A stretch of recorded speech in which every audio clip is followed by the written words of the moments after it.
Ladies and gentlemen, welcome back to another broadcast of The Weekly with me, Neff. Please subscribe to the channel and share this video with a couple of friends and colleagues. Helps out a lot. Trying to reach 1,000 subscriptions here. It looks like Clayface has got its official actor, its lead, and that would be Mr. Tom Rhys Harries. So let's read a little more into this casting, the process of the casting, and what to look forward to with this film. We've talked about Clayface a couple times on a couple broadcasts here, how they're going to keep it very grounded, a reported budget under $50 million. And so I think that will be very cost effective and friendly for DC Studios. Now, question is your mainstream audience that you're targeting going to know who Clayface is, and are they going to be invested in actually seeing this character on the big screen? Let's read into some details. DC Studios has finally found Clayface's lead star, but it's not one of the 4 actors recently named as frontrunners for the role. We also have a word on which version of the character the actor will play. It was recently reported that the search for Clayface's lead had come down to 4 actors: Jack O'Connell, Tom Blythe, Leo Woodall, and George McKay.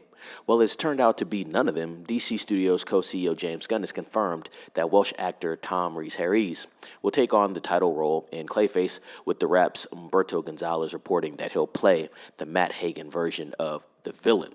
While Harries is a relative unknown, he's racked up credits in Apple TV's Suspicion as well as The Return, Candor, and The Gentleman. Born in Cardiff, Wales, Harries attended the Royal Welsh College of Music and Drama and made his West End stage debut in 2013 in Jez Butterworth's Mojo, opposite Colin Morgan, Rupert Grint, and Ben Whishaw. James Gunn and Peter Safran are producing Clayface along the Batman director Matt Reeves.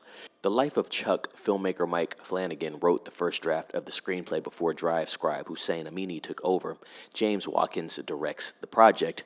In the comics, Hagen was the second Clayface, an adventurer who turned into a monster after encountering a radioactive pool of protoplasm.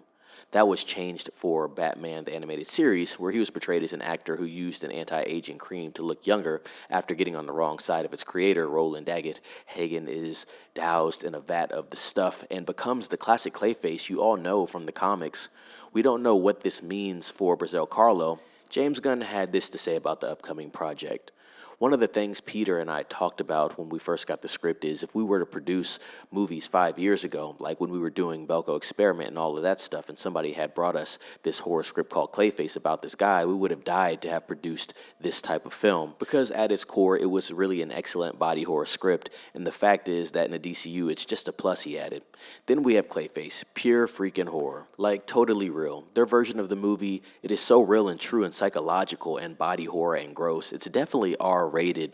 So that's going to be interesting. Are they going to stick to that R-rated format with this film that has a budget of under $50 million for an obscure villain that not many people know about? This is going to be very interesting to see how all of this plays out. Apparently, this film is supposed to be in theaters next year, September 11th, 2026, and so cannot wait to see when this thing really gets under production. Obviously, we do have some casting going on, but cameras are not rolling quite yet, so we'll keep our eyes on updates for Clayface, ladies and gentlemen. And so please comment down below what you think about this news. What do you think about the pivot from going with superheroes to obscure villains in the new DCU? Obviously, we have Superman in July and then Supergirl in June of 2026, but then Clayface in September, so going to be very interesting to see how that works with that pivot from good to bad, going back and forth. I think it's going to be interesting and something to talk about in the future, so comment down below. Also, like this video, share this video with a couple of friends and colleagues, and subscribe to the channel if you have not. Also, let those friends and colleagues know to subscribe. It helps out a lot.